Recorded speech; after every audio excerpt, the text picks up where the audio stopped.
Bonjour, j'espère que tu vas bien. Dans cette vidéo, nous allons regarder ensemble les représentations graphiques, les graphiques autrement dit.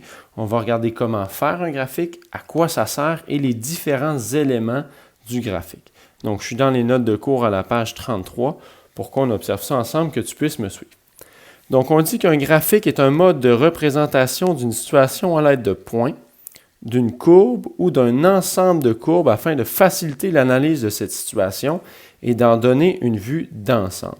Donc ça, c'est bien important.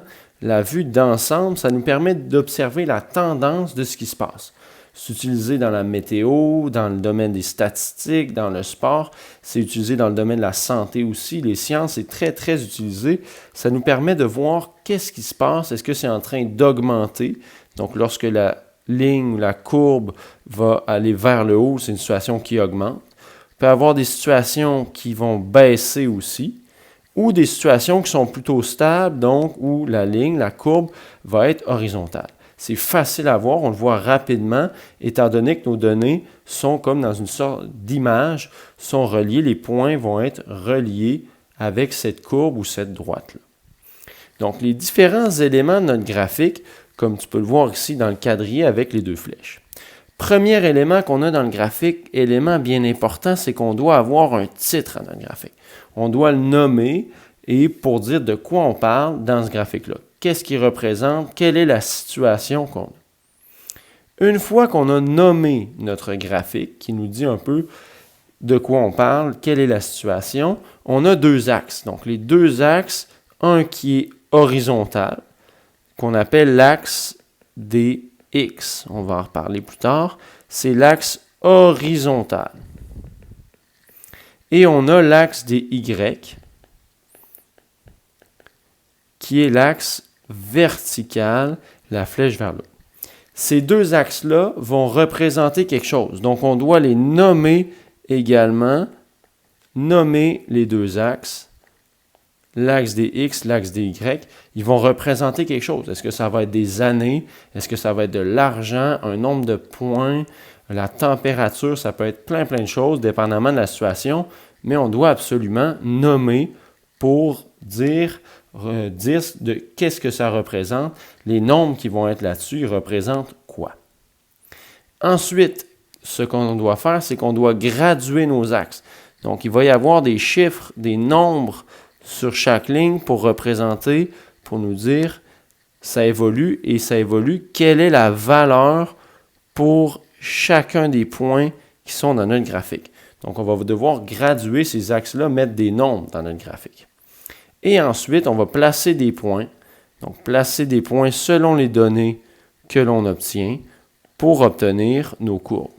Donc, par exemple, on va obtenir quelque chose comme ça ici et on va relier ces points-là afin d'obtenir, ça se peut une droite, ça peut être une ligne courbe, et observer rapidement la situation qui va être en jeu. Donc, de nos éléments, on commence souvent par le titre.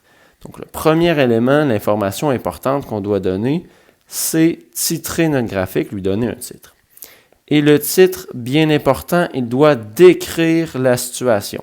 Comme dans un texte, ça décrit la mise en situation, de quoi on parle, quels sont les éléments en jeu.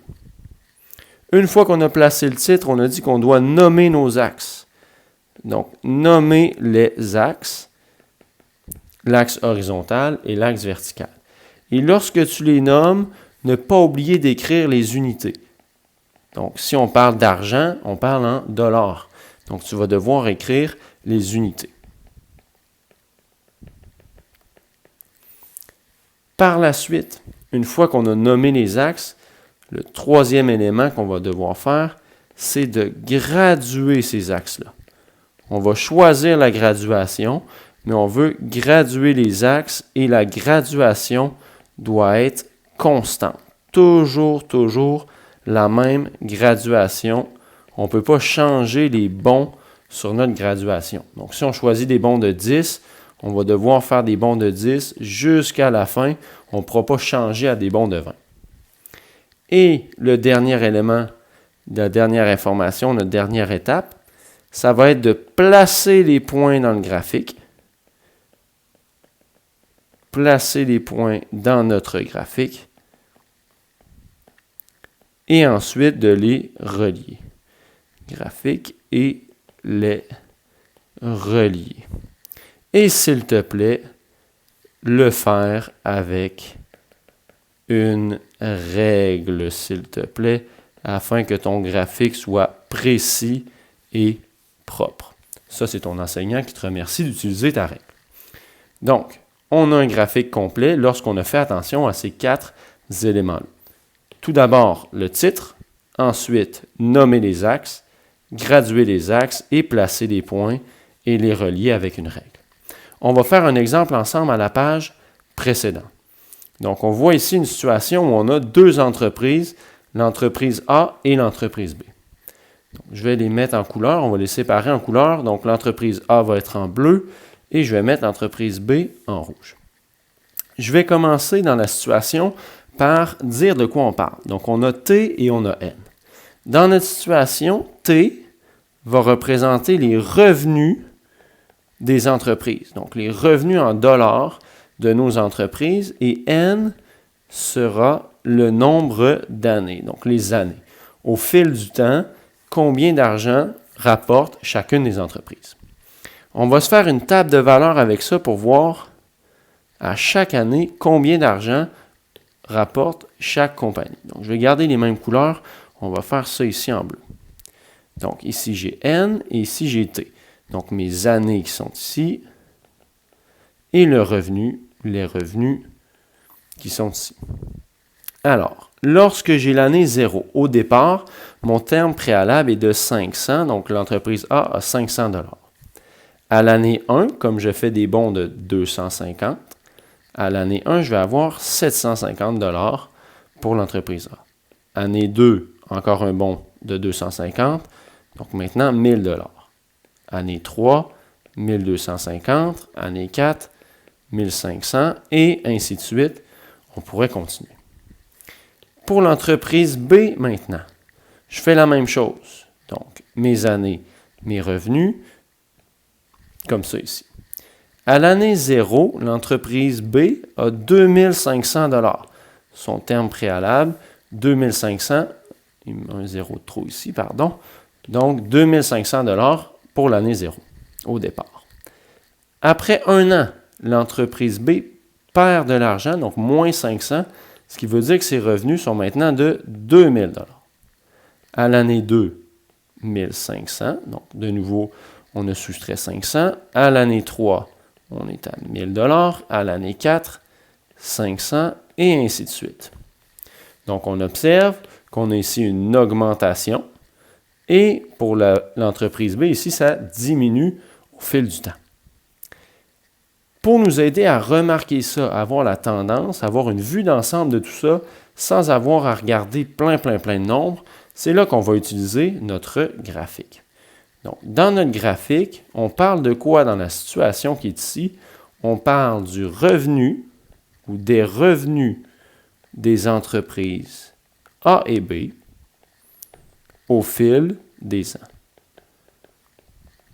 Au fil des années. Donc, on est en train de décrire, ici on décrit ce qu'on va représenter dans notre graphique, dans le quadrillé qui est là. On parle de les années, donc les ans, et on parle des revenus, donc ce sera nos 2 axes, et les revenus sont en dollars. Donc, les années vont être sur l'axe horizontal, et les revenus vont être sur l'axe vertical. On parle de graduation maintenant. Donc, les années graduent par 1. Je vais prendre 2 cases. 2 cases vont équivaloir à 1 année. Donc, je gradue mon axe en faisant à chaque 2 cases 1 année de plus. Donc, 0, 1, 2, 3, 4, 5, 6, 7. Je pourrais même en faire une 8e ici. Pour les revenus, je vais faire des bons de 250 à chaque case ou 500 aux 2 cases. Donc, ici, j'ai 250, 500, 750, 1000, 1250, et ainsi de suite, jusqu'en haut, jusqu'à la fin de mon graphique 2500, 2750, 3000 ici, 3250, 3500 et 3750 tout en haut. Je vais devoir maintenant placer les points. Où est-ce que je vais trouver les points dans mes deux tables de valeurs?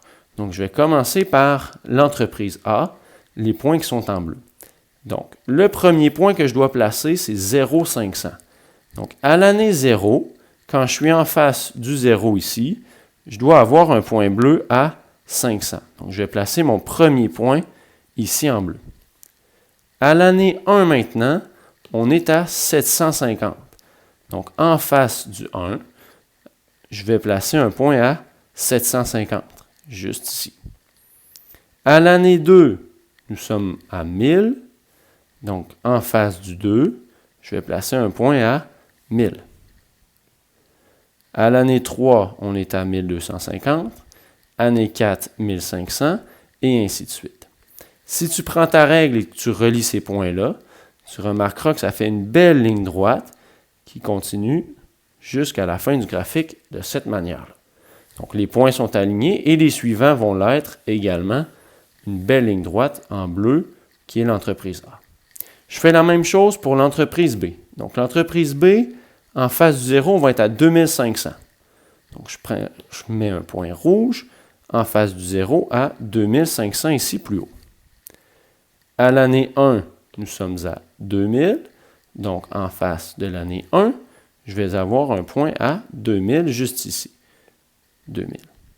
À l'année 2, nous sommes à 1500. Donc, dans ma table de valeurs 2, 1500. Donc, en face du 2, je vais être à 1500. Ensuite, à l'année 3, je suis à 1000. À l'année 4, à 500. Même chose, je vais maintenant relier tous mes points et observer que j'ai une belle droite précise faite avec ta règle, s'il te plaît. Je remarque donc les deux entreprises dans le même graphique. En bleu, j'ai l'entreprise A, et en rouge, nous avons l'entreprise B. Donc, quand je regarde le graphique, je suis capable de voir ici les tendances de ces deux entreprises-là. Une qui monte, l'entreprise A, qui est en train de monter, et l'entreprise B, qui est en train de descendre. Je te demande d'identifier un point qui va être important, c'est le croisement des deux droites ici. Je le mets en noir, ce sera le moment où les deux entreprises sont égales, ont les mêmes revenus. Donc, les deux entreprises, à ce moment-là, ont le même revenu ou les mêmes revenus au point où les deux droites se croisent. Avant ça, donc de l'année 1 jusqu'au point noir, de l'année 0 jusqu'au point noir, l'entreprise B a des plus gros revenus. Et pour la suite, l'entreprise A a les plus grands revenus. Donc, c'est une analyse rapide que l'on peut faire grâce à notre graphique. Donc, voici un exemple, comment faire un graphique qui est précis, où on a tous les éléments, le titre, les axes sont gradués, sont nommés également, notre graduation est constante, autant sur un axe que sur l'autre, et on voit nos points sont bien placés et tracés comme il faut.